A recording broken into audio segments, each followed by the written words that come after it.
Confusion and concern surrounded UF's campus when a suspicious package appeared in Turlington Hall earlier this afternoon. We have those details and more. First at 5 starts right now. First at 5. From the University of Florida's College of Journalism and Communications, you're watching WUFT News. Good evening and welcome to First at 5 from WUFT News. I'm Jacob Sedesse. I'm Jacob Sedesse. I'm Jacob Sedesse. I'm Jacob Sedesse. Thank you for joining us tonight. People are still recovering from the effects of Hurricane Ian. Alexis, I'm sure you've heard by now yet another storm is coming our way. The Florida Supreme Court will close arguments Wednesday in a case that raises the question, are police officers victims when they shoot someone in the line of duty? It's National Burrito Day! A traditional burrito consists of meat, beans, rice. Move the iPads out of the way, let's get ready. I went to La Fiesta today and I got to see their process for making a burrito. They usually do it in a non-traditional way. They make it open on the ends. So I brought 2 of them back here for us to eat on air. So if you are looking to celebrate, you can go to La Fiesta, El Indio, La Tienda, and more. Cheers, Misty. Cheers.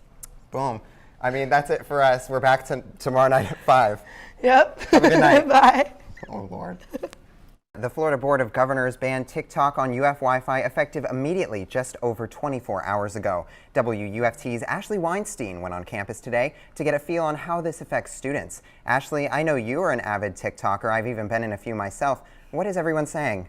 Now, of course, those snowfall delays won't impact us here in Florida, but weather is definitely a factor in making those Thanksgiving Day travel plans. That brings us to our very own Dara Getter with the weather forecast. Dara, when are you planning on getting on the road, and do you think this overcast weather outside should be of concern of drivers? Thanks, Ashley. Misty, I'm a little embarrassed. I've lived in Gainesville so long, and I haven't been to Luke's Bagels. You said earlier you have been? Oh my gosh, yes. It's so amazing. I'm kind of craving one right now. You're going to have to take me. We might go I after will the show. so soon. Anyway, you know I'm the space guy here. I hope you know I was tuned into the SpaceX launch.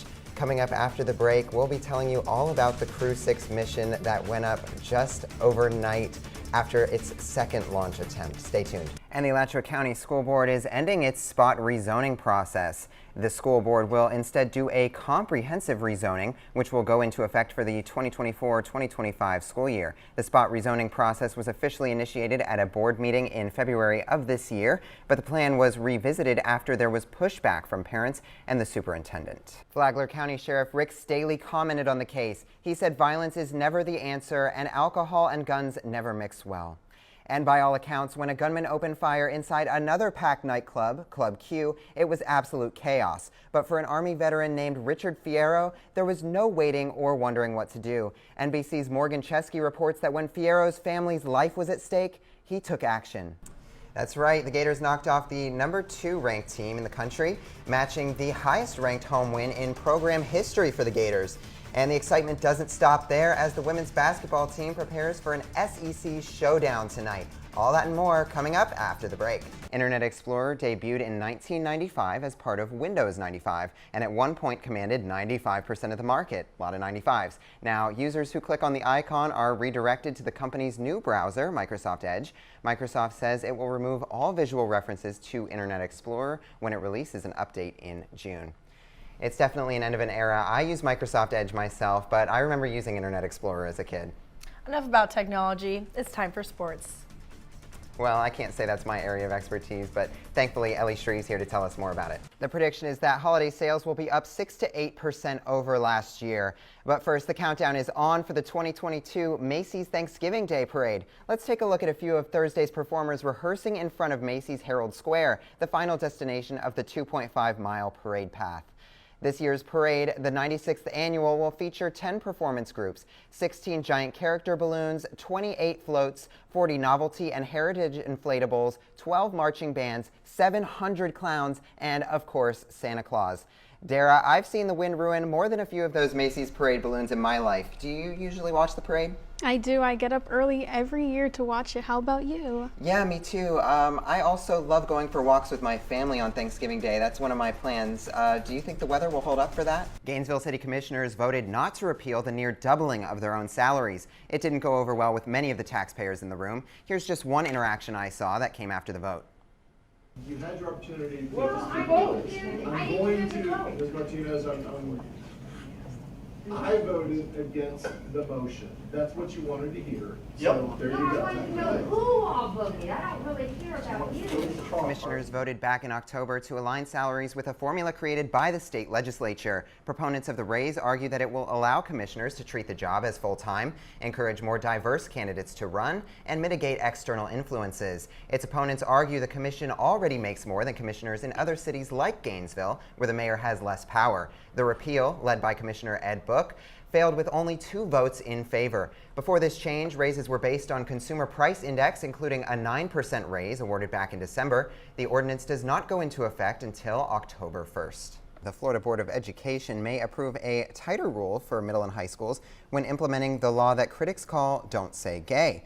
The law limits lessons on sexual orientation and gender identity to age-appropriate material for students above 3rd grade. Implementing the new rule would ban lessons on those 2 topics for all grades. As written, there are 2 exceptions: if it's required to meet a state education standard, or if it's part of a reproductive health lesson where parents can have their kids opt out. The proposal is scheduled for a vote next month.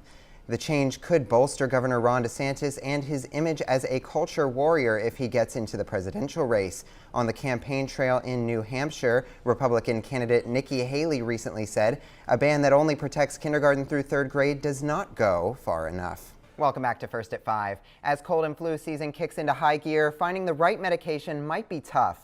Health officials say there is a severe shortage of products including Tamiflu and certain antibiotics, which are used to treat issues like the flu, sore throats, and ear infections. According to the American Society of Health System Pharmacists, it's not a manufacturing problem. Demand is higher than usual for this time of year.